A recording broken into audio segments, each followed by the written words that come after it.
The key was still in his desk drawer, right where he'd left it, as if he knew she'd come looking after he died. Anna turned it slowly, hearing the soft click of the lock release, a sound far too alive for such a quiet house. The air smelled of dust and cedar, the kind of stillness that follows grief when it stops being loud. Inside the drawer lay a small wooden box wrapped in newspaper, yellowed at the edges. She unfolded it with careful fingers, half afraid of what she might find.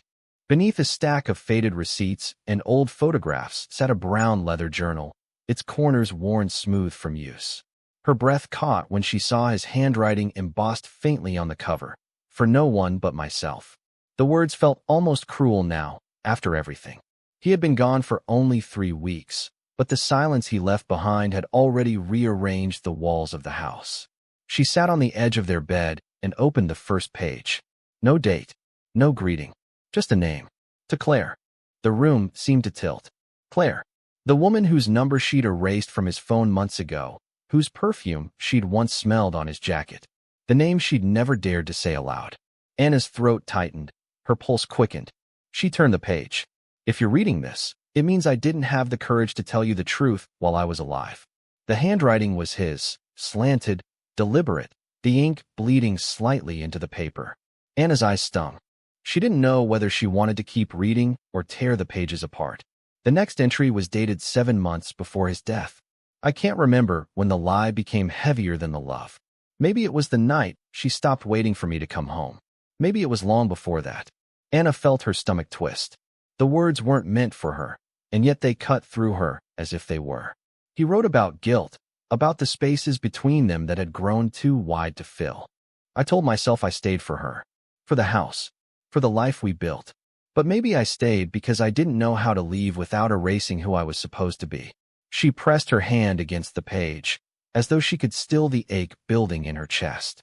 She had loved him in her own quiet way, through all the distance, through all the late nights she'd pretended not to notice. And now, through his words, he was finally telling her everything she had once begged to hear. She turned another page. The handwriting changed, faster, more desperate. Claire doesn't know everything. She thinks I loved her more. Maybe I did once. But she doesn't understand that I kept writing because Anna stopped listening. She didn't deserve the silence I gave her. Anna froze. For a moment, all the air left the room. The guilt she had carried for years, thinking she wasn't enough, that she had driven him away, fractured under those words. He had loved her still. He just didn't know how to show it. She kept reading, each entry unraveling another thread of his truth. Regret, fear, a strange tenderness she hadn't seen in him for years. If something happens to me, don't let her hate you, he had written on one of the last pages. I built this mess, one lie at a time. Maybe this journal will help her see that I never meant to hurt her. I just didn't know how to stop. The ink faded mid-sentence, like he'd been interrupted. Anna turned the page, but the rest of the journal was blank. Empty, as if the story had run out of him. She sat there for a long time, the rain beginning to fall softly outside, tapping the glass in steady rhythm. She remembered that night, the one he never came home from, the way she'd stood by the window, waiting, angry at first, then worried, then numb. Now, 3 weeks later, she was reading the words he'd never had the courage to speak.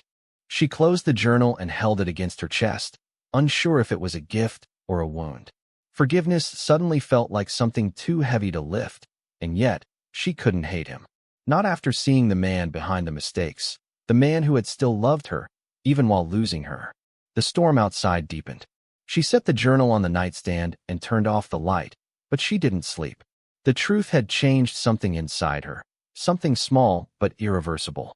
Tomorrow, she would decide whether to keep the journal or burn it, whether to hold on to his words, or finally let them go. The first thing she noticed wasn't the smell of dust or the faded handwriting. It was her own name on the first page, written in a hand she knew too well. To Anna, I hope you never have to read this. Her breath caught. The notebook trembled in her hands, its worn leather warm from her palms. She had found it tucked behind the drawer of his desk, hidden beneath years of tax papers and envelopes that hadn't been opened since his death. She didn't even know why she was still cleaning out his office 3 months later. Maybe it was guilt, maybe curiosity, or maybe, deep down, she had always known something was missing in the story he left behind. The funeral had been quiet, almost sterile. Everyone had called him a good man, a steady husband, the kind of person who never raised his voice. But those were words people said when they didn't really know someone. Anna had lived 22 years with Mark, and she knew his silences better than anyone. He could make a dinner table feel like a courtroom without saying a word. She sat down, the light from the window cutting across the desk, illuminating the journal like a piece of evidence. The handwriting was unmistakably his, neat, careful, the same as in the notes he'd leave her on the fridge, picked up groceries. Don't forget to pay the water bill. But this wasn't a grocery list. April 9th, the first entry began. I told her everything today. I had to. Anna doesn't know yet, but she will soon. And when she does, I'll deserve whatever comes. Her hands froze on the page. Told her everything? Who was her? The room suddenly felt smaller, as if the walls themselves leaned closer to listen. She flipped the page. The next entry was dated 3 days later. It's strange how confession doesn't clean you. It stains you differently. She cried. She didn't scream, didn't throw anything. That's what makes it worse. When silence is your punishment, you start to crave noise. Anna closed the book, her pulse thrumming in her ears. There was no name, no explanation. Just that word, she. She could almost hear his voice saying it. That same deliberate tone he used when he was trying to control a situation. The kind of tone that made you feel small. Her reflection stared back at her from the dark window. Tired, lined, older than she remembered. She. Could it be someone from work? A neighbor? Or was it her? The one she had suspected years ago, before she forced herself to stop asking questions? She set the journal down, pacing the room. Every step seemed to echo in the quiet house. The dog barked outside, and she startled, the sound sharp against her nerves. Get a grip, she muttered. But she didn't. Instead, she poured a glass of wine, came back to the desk, and opened the journal again. April 14th. I keep seeing her face when I close my eyes. Anna's, not hers. It's like they overlap, one forgiving, one furious. I don't know which is worse. The words blurred. She blinked hard, gripping the edges of the page. There it was again, the two women, tangled in his thoughts like a mirror with cracks. Forgiving and furious. Had she forgiven him in the end? Or had she simply chosen not to know? She turned another page. May 2nd. I told her I'd fix it. But you can't rebuild something when the foundation is lies. That line hit her harder than she expected. Lies. Plural. The air in the room felt heavier. She looked around. The framed wedding photo, the unopened letters, the perfectly aligned pens. All of it looked like a museum exhibit for a marriage that had existed on display only. Outside, the sky was turning the color of old bruises. She read the next entry. May 7th. I saw her again. It was supposed to be the last time. I told myself it was closure. But it never is it? Anna's stomach turned. The date. She remembered it. That was the night he said he had to work late. The night the power had gone out, and she'd eaten dinner alone in the dark. She slammed the book shut this time. Her wine glass tipped, staining the corner of the desk. For a moment, she just stared at the spreading red mark, like blood soaking into the wood. Then she whispered, "You bastard." But the sound of her voice felt too soft, too fragile. She wanted to scream. She wanted to burn the damn thing. Yet, when she looked at the journal again, her fingers itched to open it back up. Because beneath the anger, something else stirred, the need to know how it ended. Whether he loved her or her. Whether the truth would ruin the man she'd already buried. And maybe, just maybe, whether she had ever really known him at all. She woke up the next morning with the journal still open beside her, one hand resting on the page like she'd been guarding it in her sleep. The wine glass was overturned, the stain spreading wider across the desk, but she didn't care. What unsettled her most wasn't what she had read, it was what she hadn't. The way his words cut off mid-thought, as if he couldn't finish confessing even on paper. She made coffee, black and too strong, and stared at the half-empty kitchen. Everything looked smaller now, as if the walls themselves knew something she didn't. The calendar still hung on the fridge, frozen on the month he died. April, the month of his first entry. The irony made her jaw tighten. She sat back down at the desk and turned the page.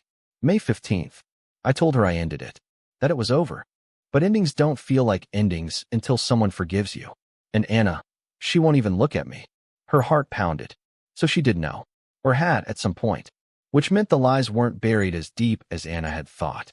She could picture it now, the tension in their dinners, the quiet car rides, the nights he went to bed early. Maybe she'd known all along, just in a way her mind refused to admit. She kept reading. June 2nd. I left the letter on her nightstand. I don't think she'll read it. Maybe that's for the best. A letter? Anna's throat went dry. She flipped through the drawer, scattering papers, old receipts, photos. No letter. She moved to the nightstand in the bedroom, pulling out everything.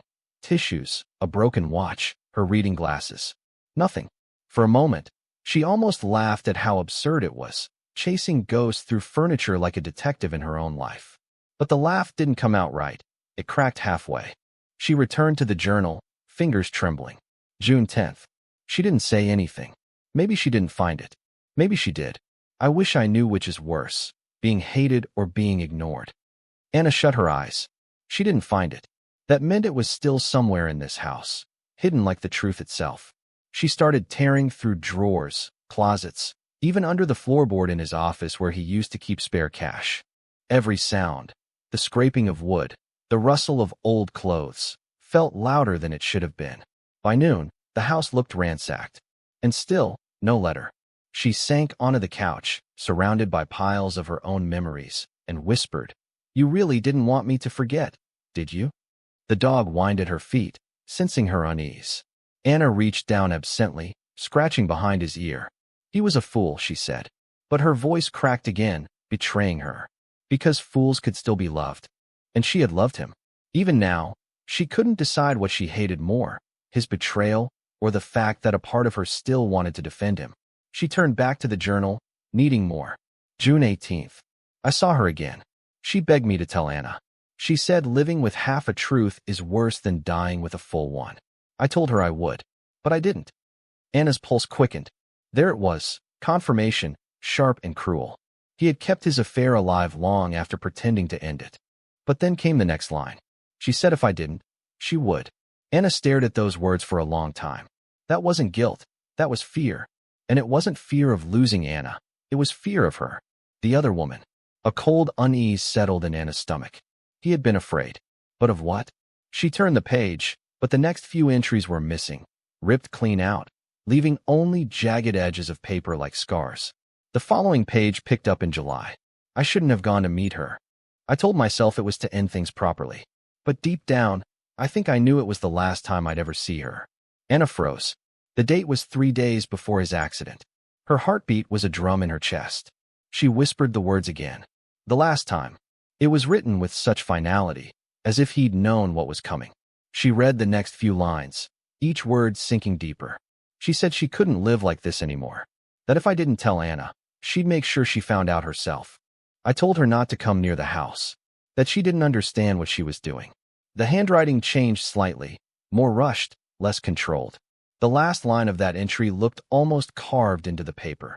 If anything happens, it won't be an accident. Anna's hands went cold. The words blurred. Her mind raced through the details of that night. The police report, the skid marks, the officer's voice saying, single vehicle accident. She had believed it. Everyone had. Because it was easier to believe a man lost control on a wet road than to question what he might have been running from. She slammed the book shut. The sound echoed through the room. Her breath came fast, uneven. The journal lay before her like a trap, a black hole that pulled her further every time she tried to stop reading. But now she couldn't stop. Because if what he wrote was true, then someone else knew. Someone who might still be out there. And for the first time since his death, Anna realized. She wasn't mourning him anymore. She was investigating him. She spent the night rereading the last entry over and over until the ink seemed to burn into her eyes. The phrase, "it won't be an accident," circled her thoughts like a vulture. She didn't want to believe it, but disbelief had already failed her once. By morning, Anna had made a decision she didn't fully understand yet. She packed the journal into her bag, along with her keys and phone, and drove to the police station. Officer Daniels, the same man who'd handled her husband's case 2 years ago, looked surprised when she appeared in his office. "Mrs. Hargrove," he said carefully, as if afraid to disturb a fragile memory. "What brings you back?" Anna placed the journal on his desk. "I think my husband might not have died the way we thought." Daniels hesitated before opening it. His expression didn't change as he skimmed a few pages, but his tone softened. You know, we did a full investigation. The car was speeding, tires were worn. We didn't find any signs of tampering. He wrote about someone. Anna interrupted, tapping the journal. A woman. He said she threatened to tell me the truth if he didn't. He said, if anything happened, it wouldn't be an accident. Daniels leaned back, exhaling. I remember we asked around.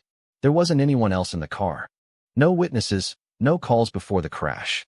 If you're suggesting foul play, I'm not suggesting, she snapped. I'm asking you to look again. Her voice trembled, but the determination in it surprised even her. Daniels studied her for a moment, then nodded. I'll see what I can dig up.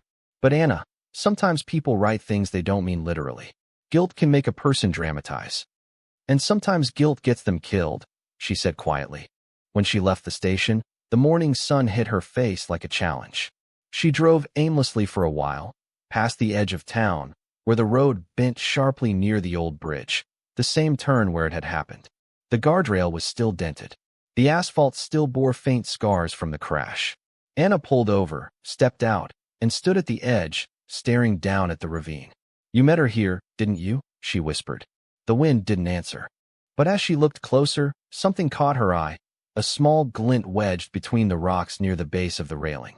She crouched, reaching carefully, and pulled out a rusted pendant. It was shaped like a heart, cracked down the center, one side silver, the other gold. It wasn't hers. Her fingers tightened around it. She remembered him once saying, she wore something shiny, like she wanted to be seen. Anna pocketed it. The next stop was the library. Her husband had worked there part-time during his last months, volunteering, he'd said, to stay busy. But now, she wondered what else he'd been staying close to. The librarian, Mrs. Keller, recognized her immediately. Anna, dear, I'm so sorry again for your loss. What brings you here?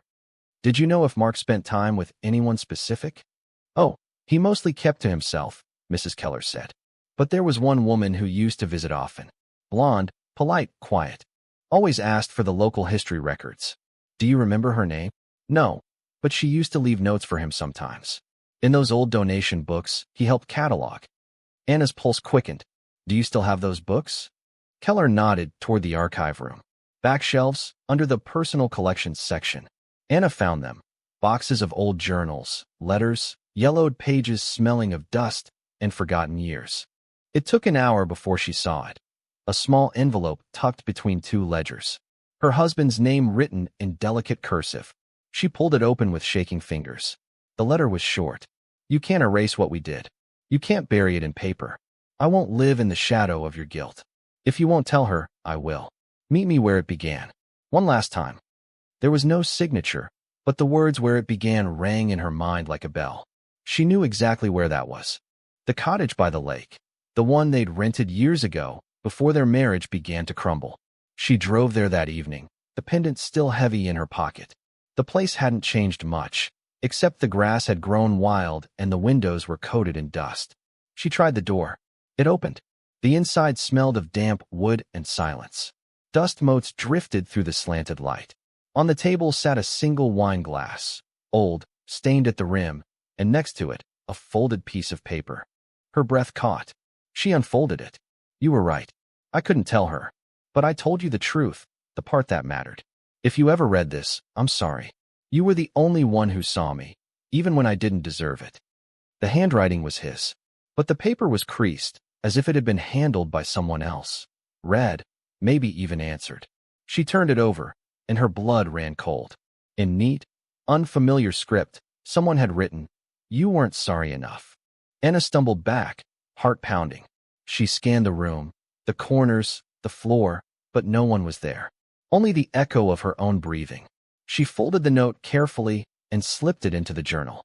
When she stepped outside, the sun had dipped below the trees, and the air felt colder. She locked the cottage door behind her and got in the car. As she started the engine, her phone buzzed. Unknown number. A text. You shouldn't have gone there. She stared at the message until her vision blurred, her hands gripping the steering wheel. Whoever it was, they knew. And suddenly, the past wasn't buried anymore. It was watching her.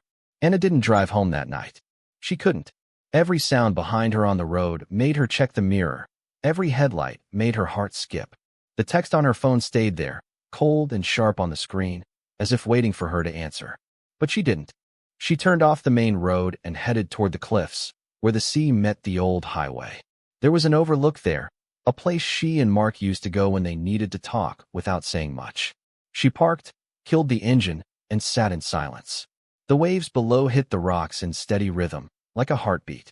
For a long time, she just stared into the dark until her phone buzzed again. Another message.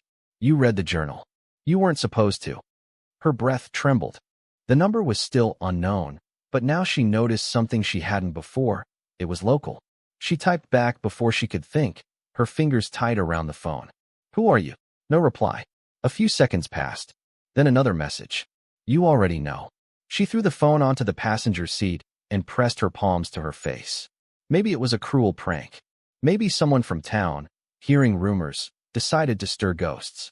Or maybe that woman, the one from the letter, was still alive. The thought made her stomach twist. She opened the glove compartment, pulled out the journal again, and turned to the back where Mark's last notes trailed off. On the inside of the cover, written faintly in pencil, was something she hadn't noticed before. If she finds this, tell her I kept the box safe. The box? She whispered aloud. There hadn't been any box in his study. She thought of the cottage again, of the cellar that had always stayed locked. Mark had told her it was full of rats and old junk. But now she wasn't so sure. She drove back before she could change her mind. The moon was high when she reached the lake. The cottage loomed in silver light, still and quiet. She left the headlights on this time and walked to the back door, pushing it open. The floor creaked under her steps. The cellar door was under the stairs, a heavy wooden hatch with a rusted padlock. It wasn't locked anymore. Someone had broken it. Her heart hammered as she lifted it open and descended the steps. The air smelled of mold and wet earth.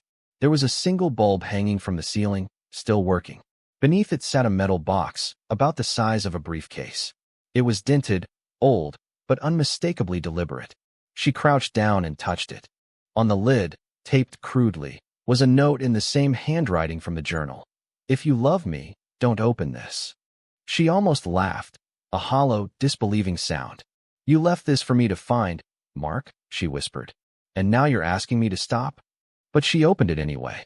Inside were photographs, dozens of them. Of her, of Mark, and of another woman. Some taken secretly, from a distance. In one, Mark stood between them both, smiling awkwardly, as if trying to hold two worlds together. There were also receipts, letters, and one folded document that made her hands shake when she saw the letterhead, an insurance claim. Filed 2 days before his death. The beneficiary's name wasn't hers. It was Lena Ward, the blonde woman from the library, the one who'd written that last note in the cottage. Anna dropped the paper. The sound it made hitting the dirt floor felt too loud, too final. Then her phone rang. The same unknown number. She froze, staring at the glow in her hand. Slowly, she answered. Hello. For a moment, there was only silence. Then a woman's voice, calm, distant, almost familiar. You shouldn't have come here, Anna. Lena, she said, her throat dry. Where are you? A soft laugh. Closer than you think. Then the line went dead. Anna ran up the stairs, heart pounding. The headlights outside flickered as she reached the doorway. She glanced toward the trees, movement, a shadow crossing the edge of light. She jumped into her car and locked the doors. The phone buzzed again. You always wanted the truth. Now you have it. She stared at the message until her pulse slowed enough to breathe.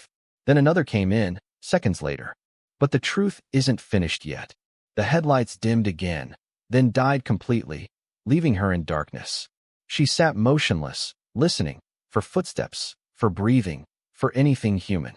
The lake outside shimmered faintly in the moonlight. Somewhere in the woods, a twig snapped.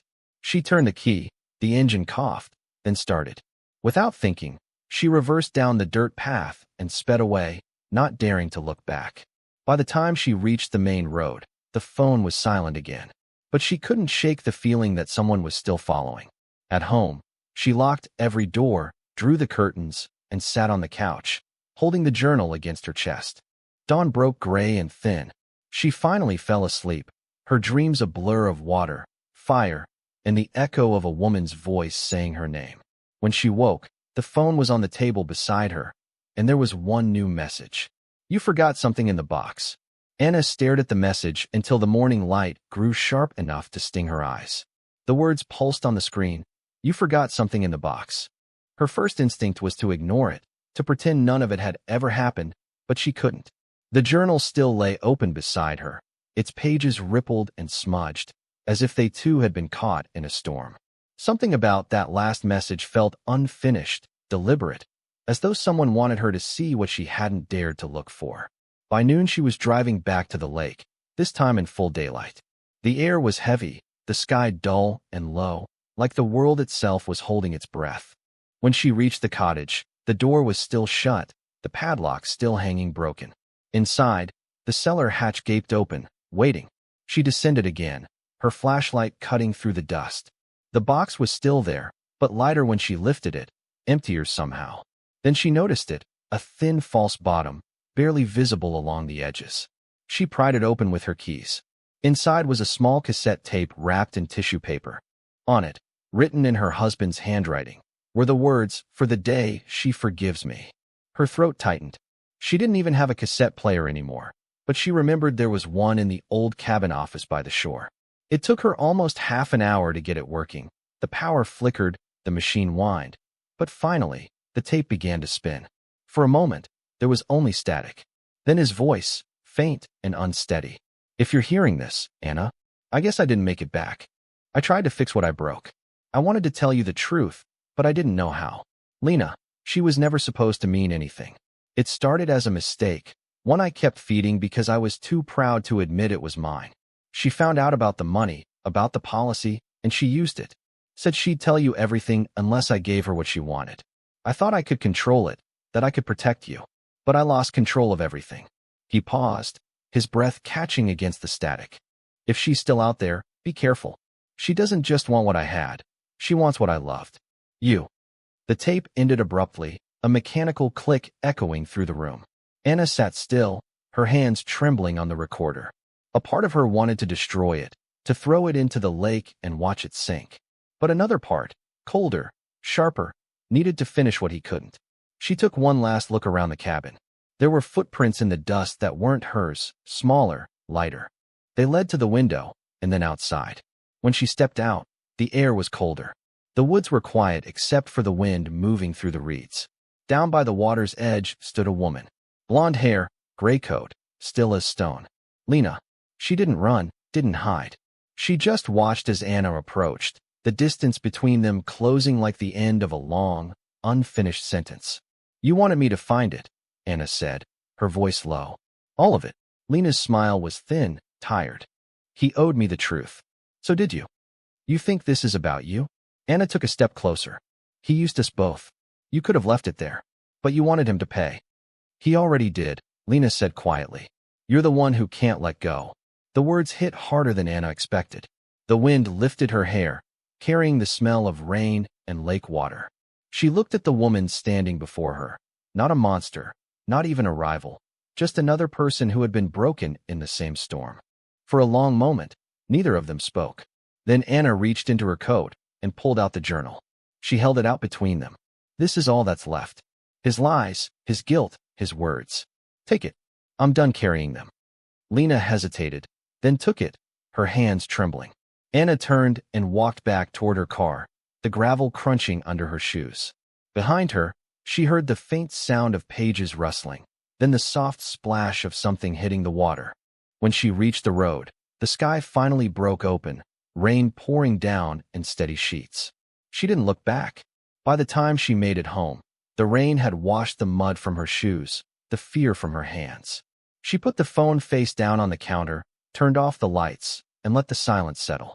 That night, for the first time in years, she slept without dreaming. The next morning, sunlight cut through the curtains. Her phone buzzed once, a single new message. "Thank you." No name, no number. Just that. She didn't reply. She didn't need to.